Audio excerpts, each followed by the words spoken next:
پاسبان democratic party کے chairman Altaf شکور نے کہا ہے کہ پیپلز پارٹی نے میرٹ کا قتل عام کر کے ظالمانہ کوٹا سسٹم نافذ کیا۔ متحدہ نے کوٹا سسٹم پر سیاست کی، 30 سال حکومت میں شامل رہے، عوام کو بنیادی حقوق دلانے کے بجائے دام وصول کرتے رہے اور آنکھیں بند کیے رکھیں۔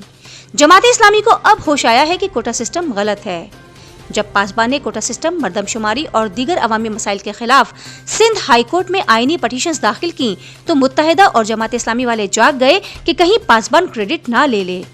ان دونوں نے شہر میں کراچی حقوق کے نام پر مارچ شروع کر دیے، عوام کو ایک بار پھر سبز باغ دکھانے کے لیے بینرز آویزاں کر دیے، حالانکہ دونوں کے دو میئر کراچی میں حکومت کر چکے ہیں۔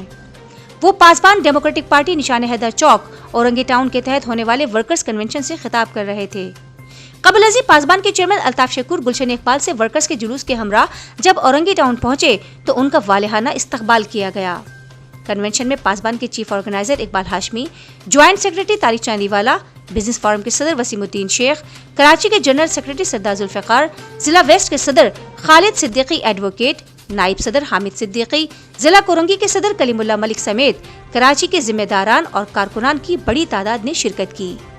الطاف شکور اور دیگر پاسبان رہنماؤں نے کہا کہ سن 73 میں بھٹو نے سندھ کو لسانی بنیاد پر کوٹا سسٹم پر تقسیم کیا اور ٹھیک 43 سال بعد جماعت اسلامی کو اب ہوش آیا۔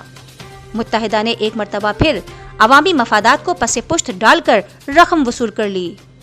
کوٹا سسٹم کا فائدہ صوبہ سندھ کے دیہات کے طالب علموں کو ہرگز نہیں ملا۔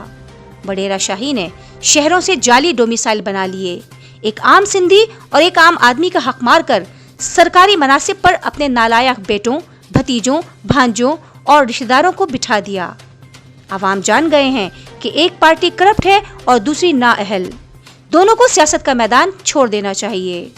اب کراچی کو اس کا جائز حق اور مقام انشاءاللہ پاسبان ڈیموکریٹک پارٹی دلوائے گی۔